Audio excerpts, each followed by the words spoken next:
Assalamualaikum warahmatullahi wabarakatuh. Alhamdulillahirrabbilalamin. Pada kesempatan yang baik ini, mari kita belajar mengenal lebih lanjut tentang lesson study, yaitu sebuah model pembinaan dan pelatihan yang ditujukan untuk guru. Saudara dapat menyiapkan alat tulisnya untuk mencatat berbagai hal yang dianggap penting pada pembahasan berikut ini.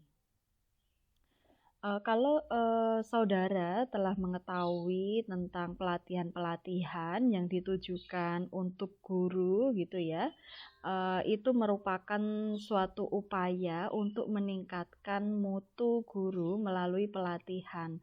Dan kadang pelatihan-pelatihan itu tidak sedikit ya dananya gitu ya. Nah, sayangnya usaha dari pemerintah ini kurang memberikan dampak yang signifikan terhadap peningkatan mutu guru.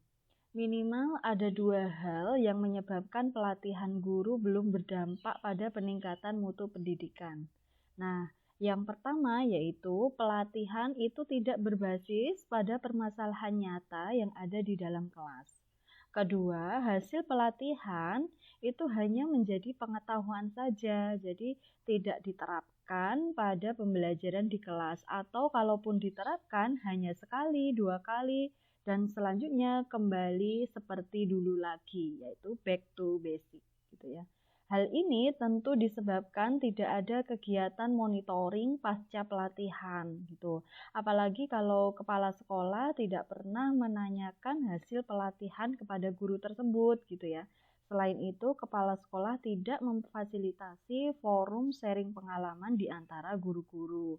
Semisal pada saat rapat, satu guru yang atau dua guru yang ditugaskan untuk mengikuti pelatihan itu sebaiknya menyampaikan hasil dari pelatihan itu. Jadi bisa ditularkan kepada guru-guru yang lain gitu ya.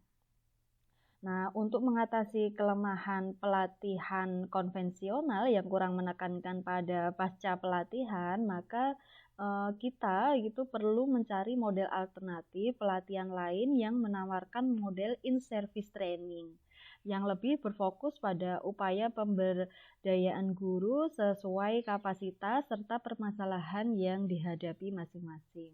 Model tersebut itu kita kenal dengan lesson study, yaitu suatu model pembinaan profesi pendidik gitu ya, melalui pengkajian pembelajaran secara kolaboratif dan berkelanjutan berlandaskan prinsip-prinsip kolegalitas dan mutual learning untuk membangun komunitas belajar gitu ya. Dengan demikian, lesson study ini bukan metode atau strategi pembelajaran, tetapi kegiatan lesson study itu dapat menerapkan berbagai metode atau strategi atau model pembelajaran yang sesuai dengan situasi, kondisi, dan permasalahan yang dihadapi guru. Nah, mengapa lesson study ini perlu dilakukan? Nah, biasanya untuk mengatasi berbagai kendala-kendala atau problematika yang pembelajaran yang ada di kelas, yaitu yang pertama biasanya peserta didik merasa bosan dengan pembelajaran yang terlalu itu saja atau pembelajaran yang konvensional gitu ya. Kemudian adanya daya saing global yang rendah, kurikulum berubah namun pembelajaran tetap gitu ya. Nah, itu juga dirasakan oleh beberapa sekolah. Jadi kurikulumnya ini berubah ya gitu. Jadi dari KTSP menjadi K13 tapi cenderung pembelajaran itu tetap gitu. Nah, alasan yang keempat yaitu pelatihan itu tidak merata gitu ya, tidak berbasis kelas dan tanpa tindak lanjut gitu. Jadi keempat alasan tersebut menjadi alasan mengapa perlu dilakukan lesson study. Nah, adapun alasan yuridis berdasarkan Undang-Undang Nomor 14 Tahun 2005 tentang guru dan dosen, yaitu termuat dalam pasal 20. Dalam melaksanakan tugas profesionalnya, guru berkewajiban yang pertama adalah merencanakan pembelajaran, melaksanakan proses pembelajaran yang bermutu, serta menilai dan mengevaluasi hasil pembelajaran. Kedua, meningkatkan kualifikasi akademik dan mengembangkan kompetensi secara berkelanjutan sejalan dengan perkembangan iptek dan seni. Itu ya. Nah, adapun berdasarkan Undang-Undang Nomor 14 Tahun 2005 tentang guru dan dosen, termuat dalam pasal 32 yang menyatakan bahwa pembinaan dan pengembangan guru itu meliputi pembinaan dan pengembangan profesi dan karir. Kedua, pembinaan dan pengembangan profesi guru meliputi kompetensi pedagogik, kompetensi kepribadian, kompetensi sosial, dan kompetensi profesional gitu. Nah, adapun berdasarkan Undang-Undang Nomor 14 Tahun 2005 tentang guru dan dosen yang termuat dalam pasal 34 yaitu pemerintah dan pemerintah daerah itu wajib membina dan mengembangkan kualifikasi akademik dan kompetensi guru pada satuan pendidikan yang diselenggarakan oleh pemerintah daerah dan atau masyarakat, itu ya. Nah, adapun Undang-Undang Nomor 14 Nomor 2005 ini menuntut penyesuaian penyelenggaraan dan pembinaan guru sebagai profesi gitu ya. Dampak dari undang-undang tersebut antara lain di satu pihak pekerjaan guru itu akan memperoleh penghargaan yang lebih tinggi dari sebelumnya. Tetapi di lain pihak pengakuan tersebut mengharuskan guru memenuhi sejumlah persyaratan agar mencapai standar minimal seorang yang profesional. Pengakuan terhadap guru sebagai tenaga profesional akan diberikan manakala guru telah memiliki kualifikasi akademik, kompetensi, dan sertifikat pendidik yang dipersyaratkan dalam pasal 8 gitu ya. Adapun jenis-jenis kompetensi yang dimaksud pada Undang-Undang Nomor 14 Tahun 2005 tentang guru dan dosen yaitu meliputi kompetensi pedagogik, kompetensi kepribadian, kompetensi sosial, dan kompetensi profesional gitu ya. Ini termuat dalam pasal 10 ayat 1.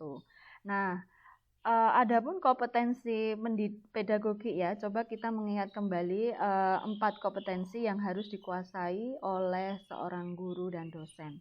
Yang pertama adalah kompetensi pedagogik. Ini merupakan kemampuan seorang pendidik dalam mengelola pembelajaran yang meliputi pemahaman terhadap peserta didik, perancangan dan pelaksanaan pembelajaran, evaluasi pembelajaran, dan pengembangan peserta didik untuk mengaktualisasikan berbagai potensi yang dimiliki.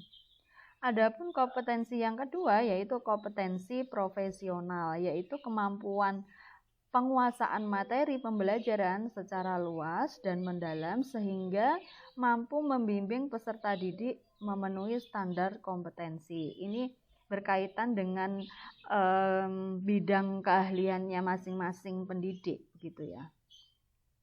Adapun yang ketiga yaitu kompetensi kepribadian. Ini berkaitan dengan penguasaan atau pemilikan kepribadian yang mantap gitu ya, stabil, dewasa, arif, dan berwibawa sehingga mampu menjadi teladan gitu ya bagi peserta didik dan berakhlak mulia gitu ya. Nah, selain itu juga harus memiliki idealisme, dedikasi, evaluasi kinerja sendiri dan dapat menerima sebuah kritik. Adapun kompetensi yang keempat yaitu kompetensi sosial, ini berkaitan dengan kemampuan seorang pendidik dalam berkomunikasi secara efektif dengan peserta didik, sesama pendidik, tenaga kependidikan, orang tua atau wali peserta didik, dan masyarakat sekitar gitu ya. Baik, keempat kompetensi ini dapat dilakukan melalui lesson study, dapat ditingkatkan melalui kegiatan lesson study. Nah, coba kita memahami kembali PP nomor 19 tahun 2005 tentang standar nasional pendidikan.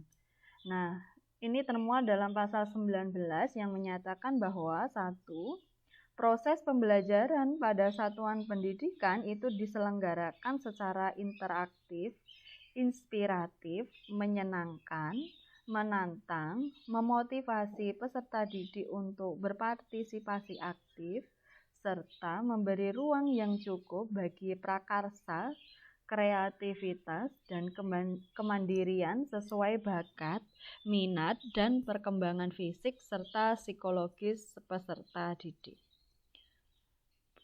Bunyi kedua yaitu setiap satuan pendidikan melakukan perencanaan proses pembelajaran, pelaksanaan proses pembelajaran, penilaian hasil pembelajaran, dan pengawasan proses pembelajaran untuk terlaksananya proses pembelajaran yang lebih efektif dan efisien.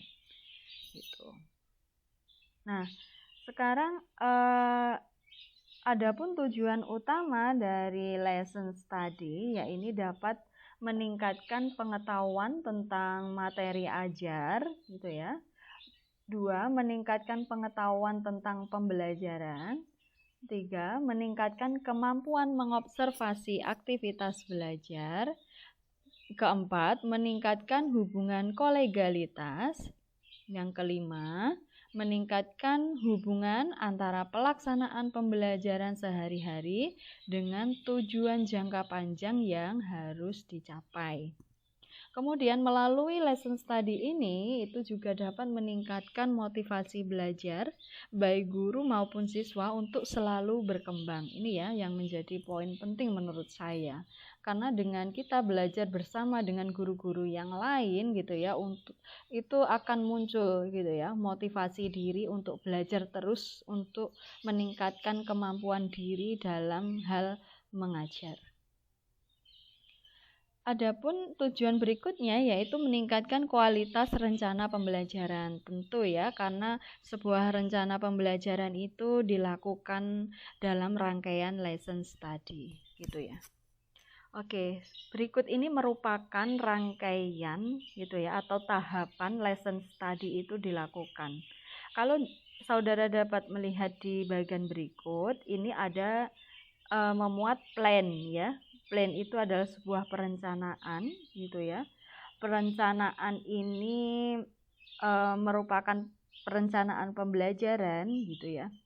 Jadi setelah sebelumnya melakukan telaah kurikulum serta merumuskan tujuan pembelajaran dan tujuan pengembangan siswa, langkah awal dalam rangkaian lesson study itu adalah merancang pembelajaran untuk mencapai tujuan dalam wujud perangkat pembelajaran, termasuk diantaranya adalah RPP, bahan ajar, dan media pembelajaran. Pada saat magang pendidikan nanti ini dilakukan secara kolaboratif ya antara tim lesson study begitu. Nah, setelah perencanaan ini dilakukan gitu ya, berikutnya kita menuju ke tahap do yaitu pelaksanaan pembelajaran. Nah, langkah ini dimaksudkan untuk melaksanakan pembelajaran di kelas berdasarkan perangkat pembelajaran yang telah disiapkan oleh tim pada saat plan gitu ya. Kegiatan ini dilakukan oleh salah seorang dari mahasiswa yang terlibat dalam kegiatan perencanaan pembelajaran. Kalau kemarin saudara sudah memilih guru model gitu ya, itu bisa inilah yang melaksanakan. Jadi kegiatan do ini dilaksanakan oleh guru model. Bersamaan dengan pelaksanaan pembelajaran itu dilakukan pengamatan terhadap pelaksanaan pembelajaran tersebut. Jadi ini dilakukan oleh tim pengamat gitu ya. Pada magang pendidikan nanti pengamatan ini dilakukan oleh mahasiswa dalam satu kelompok gitu ya, dan dosen pembimbing serta guru pamong gitu ya. Nah, pada saat melakukan pengamatan ini, perhatian seorang pengamat itu difokuskan kepada perilaku siswa di kelas. Jadi bukan pada aktivitas mengajar guru gitu. Jadi lebih difokuskan pada perilaku siswa terhadap model, strategi, metode dan lain sebagainya ataupun dengan media yang diterapkan itu. Jadi difokuskan dominasi fokus itu pada siswa gitu. Langkah berikutnya yaitu C ya. C itu merupakan refleksi pembelajaran. Setelah melaksanakan pembelajaran dan pengamatan, seluruh pihak yang terlibat dalam aktivitas pengamatan itu perlu melakukan refleksi untuk mendiskusikan pembelajaran yang dikaji dan menyempurnakannya, serta merencanakan pembelajaran berikutnya.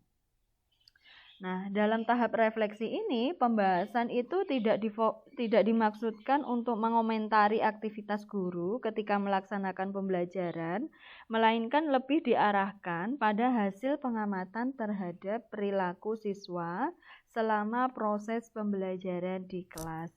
Dengan demikian, tidak ada komentar terhadap perilaku guru ketika mengajar. Gitu ya.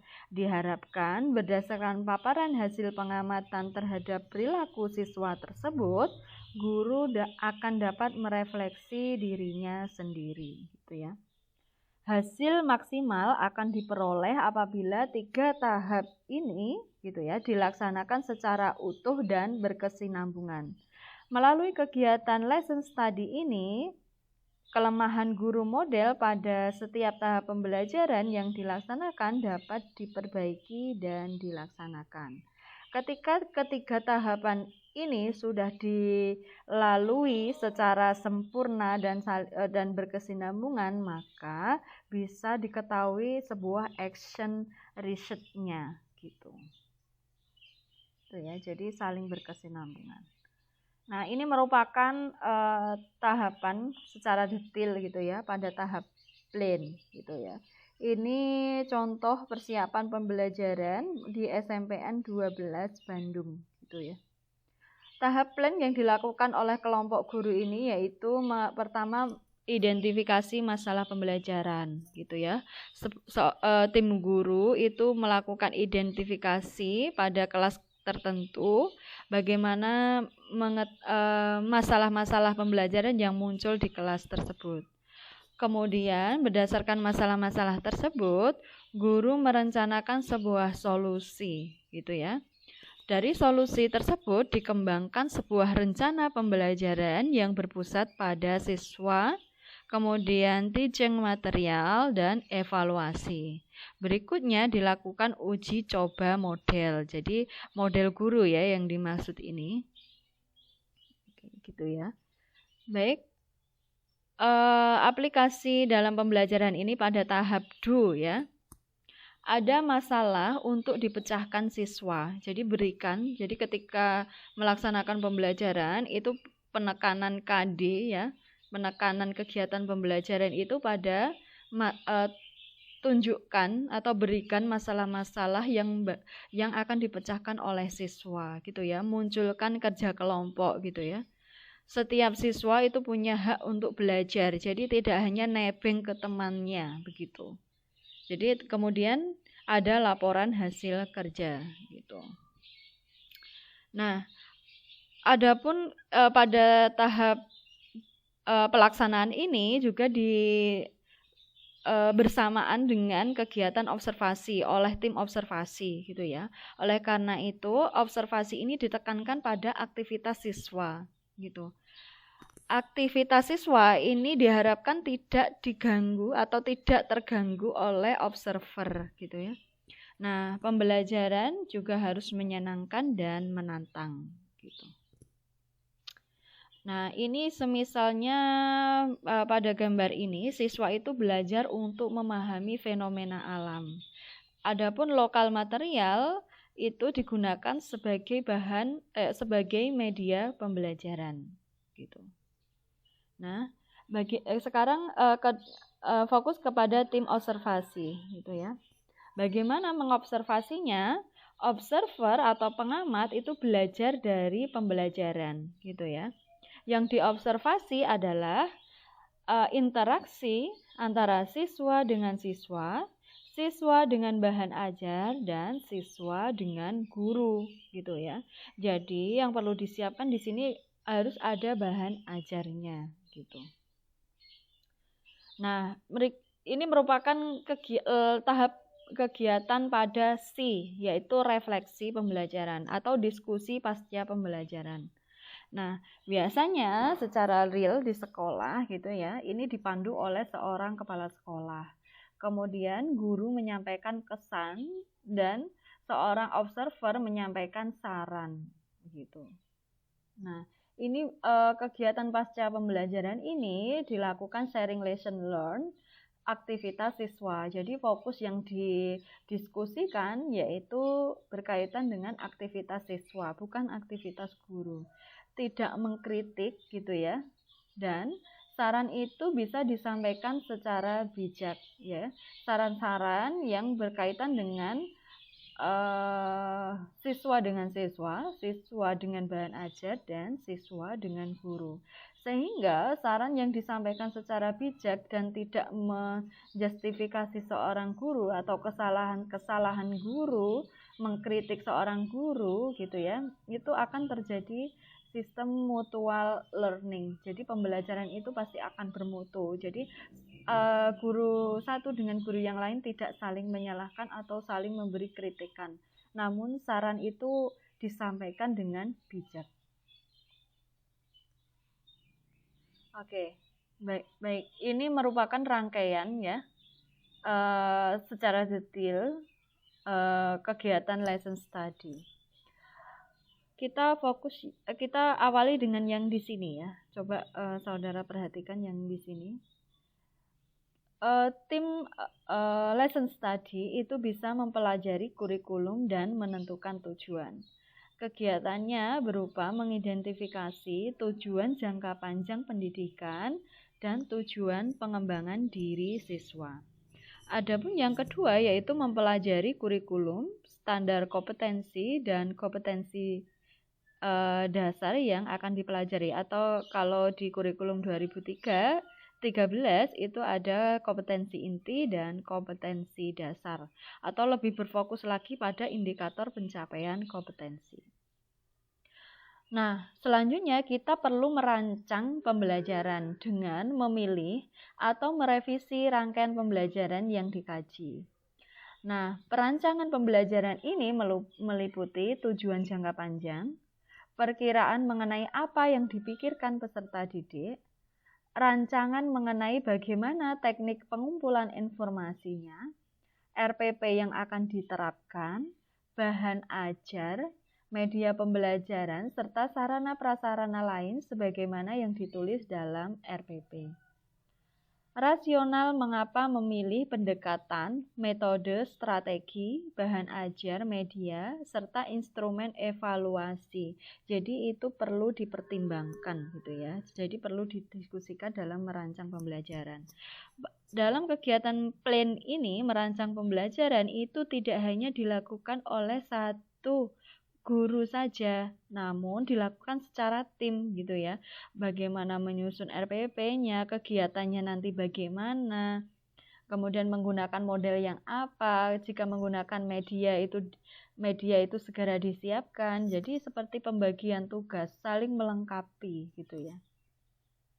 Jika perencanaannya sudah matang, perlu dilakukan do, yaitu melaksanakan dan mengamati sebuah pembelajaran. Nah, kegiatan ini dilakukan salah seorang mahasiswa yang praktik melaksanakan pembelajaran sesuai rencana atau skenario yang telah dibuat secara tim atau yang telah dibuat bersama. Sementara pembelajaran berlangsung, itu mahasiswa praktik sebidang studi gitu ya, dosen pembimbing atau guru pamong gitu ya, mahasiswa atau guru bidang studi serumpun atau bidang studi lain, jadi bisa berkolaborasi ya dengan yang lain, itu mengamati dan mengumpulkan informasi mengenai kegiatan siswa di kelas. Jadi meliputi aktivitas dalam berpikir, belajar, berpartisipasi, dan berperilaku. Setelah do ini dilaksanakan gitu ya, selanjutnya diikuti dengan kegiatan refleksi atau kegiatan C. Nah, Refleksi ini dilakukan melalui diskusi formal antara guru pengajar dengan para pengamat mengenai pelaksanaan pembelajaran. Gitu ya. Yang didiskusikan meliputi 1. Terlebih dahulu seorang pengajar menceritakan pengalaman mengajarnya. Gitu ya. Jadi guru model itu menceritakan pengalaman mengajarnya. 2. Para pengamat berbagi informasi mengenai pembelajaran yang diamati dan dikaji. 3. Para pengamat menggunakan informasi untuk menjelaskan bagaimana siswa berpikir, belajar, berpartisipasi, dan berperilaku. 4. Para pengamat mempertanyakan bukti bahwa tujuan jangka panjang pendidikan dan pengembangan diri siswa telah diupayakan maksimal pencapaiannya oleh guru. Nah, kemudian bersama-sama mendiskusikan berbagai isu pelaksanaan belajar mengajar. Dan terakhir, bersama-sama dalam tim menggabungkan dan mendokumentasikan hasil pengamatan. Nah, berikutnya ini opsional bisa dilakukan supervisi klinis oleh guru pamong dan atau dosen pembimbing untuk memberikan komentar dan saran terhadap praktik pembelajaran yang dilakukan mahasiswa yang bertindak sebagai guru model. Nah, mahasiswa sejawat menyimak hasil supervisi klinis tersebut. Gitu ya. Jadi saudara perlu mengamati bagian ini untuk melaksanakan lesson study pada pertemuan berikutnya. Nah, ini merupakan macam-macam lesson study gitu ya. Lesson study, maaf ya, lagi sedang macet.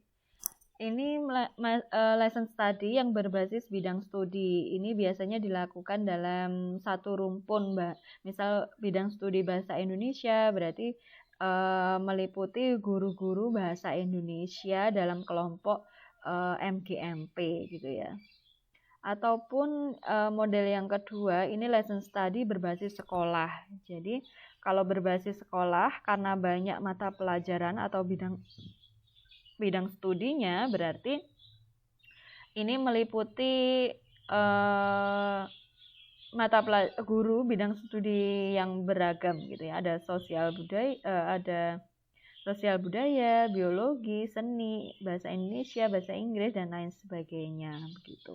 Jadi lesson study itu bisa dilakukan berbasis bidang studi dari berbagai sekolah, misal bahasa Indonesia dari sekolah A, sekolah B, sekolah C gitu ya, berkumpul dalam MGMP bahasa Indonesia misal gitu. Atau lesson study yang berbasis sekolah, artinya tim lesson study itu diikuti oleh guru-guru dalam semua bidang studi di sekolah tersebut. Lesson study ini perlu diimplementasikan dengan alasan yang pertama, lesson study ini merupakan suatu cara yang efektif untuk meningkatkan kualitas pembelajaran yang dilakukan guru dan siswa. Mengapa lesson study ini dapat meningkatkan kualitas pembelajaran? Alasan yang pertama yaitu pengembangan lesson study ini dilakukan dan didasarkan pada hasil sharing. Sharing apa? Sharing tentang pengetahuan profesional yang mempertimbangkan pada praktik dan hasil pembelajaran yang dilaksanakan oleh para guru. Kedua, penekanan dari lesson study adalah para siswa agar memiliki kualitas belajar. Ketiga, pengembangan kompetensi siswa ini dijadikan fokus dan titik perhatian utama dalam pembelajaran di kelas. Alasan keempat yaitu berdasarkan pengalaman real di kelas, jadi berdasarkan pengalaman guru di kelas. Lesson study ini mampu menjadi landasan bagi pengembangan pembelajaran. Kemudian, lesson study ini akan menempatkan peran para guru sebagai peneliti pembelajaran. Nah, alasan kedua kenapa lesson study ini diimplementasikan yaitu karena lesson study ini didesain dengan baik akan menghasilkan guru yang profesional dan inovatif. Kenapa dapat menghasilkan guru yang profesional dan inovatif.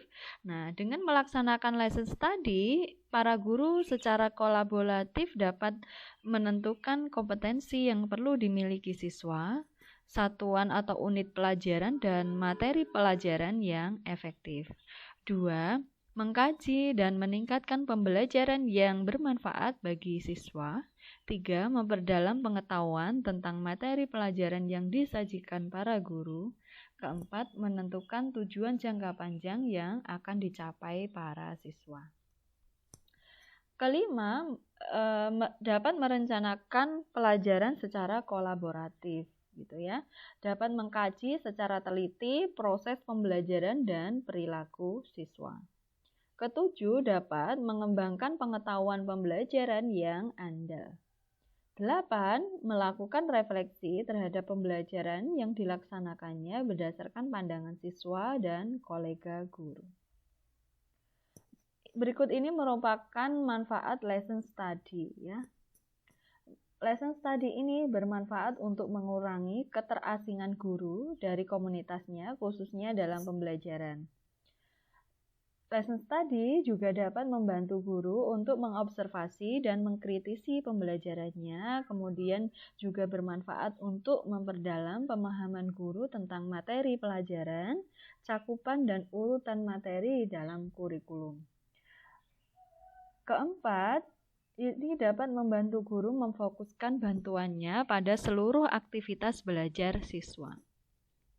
Dengan lesson study, ini dapat menciptakan terjadinya pertukaran pengetahuan tentang pemahaman berpikir dan belajar siswa. Kemudian, lesson study ini mampu meningkatkan kolaborasi pada sesama guru. Adapun dampak lesson study ini dapat meningkatkan mutu guru dan mutu pembelajaran yang pada gilirannya berakibat pada peningkatan mutu lulusan. Guru ini memiliki banyak kesempatan untuk membuat bermakna ide-ide pendidikan dalam praktik pembelajarannya sehingga dapat merubah perspektif tentang pembelajaran dan belajar praktik pembelajaran dari perspektif siswa. Guru itu mudah berkonsultasi kepada pakar dalam hal pembelajaran atau kesulitan materi pelajaran. Gitu ya. Dengan lesson study ini juga dapat memperbaiki praktik pembelajaran di kelas. Nah, lesson study ini dapat meningkatkan kolaborasi antara guru dan kolaborasi antar guru dan pakar atau dosen dalam meningkatkan kualitas pembelajaran. Nah, lesson study ini juga dapat meningkatkan keterampilan menulis karya tulis ilmiah atau buku ajar. Karena dengan lesson study ini hasil akhirnya adalah berupa action research. Jadi guru itu sebagai peneliti pembelajaran gitu ya. Nah, dengan lesson study ini tentu nanti akan dapat meningkatkan profesionalisme seorang guru. Nah, kenapa? Karena dapat menggunakan berbagai media pembelajaran. 2. Hands-on and mind-on activity, daily life, dan lokal material. Kemudian pembelajaran itu terjadi dengan menyenangkan dan karena muncul kreativitas.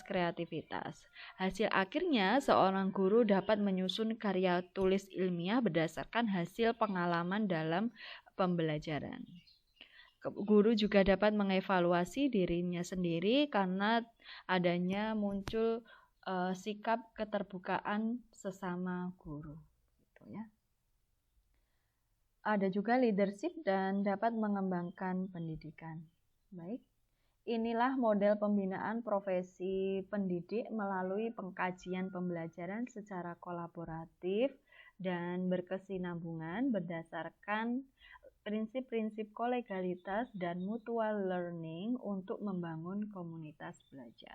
Oleh karena itu, lesson study ini baik diterapkan di sekolah-sekolah oleh komunitas guru. Sekian, terima kasih. Mohon maaf jika ada salah penyampaian. Silakan jika ada saran disampaikan dalam kolom komentar. Terima kasih. Wallahu muwaffiq ila aqwamit thoriq. Wassalamualaikum warahmatullahi wabarakatuh. Semoga bermanfaat. Amin.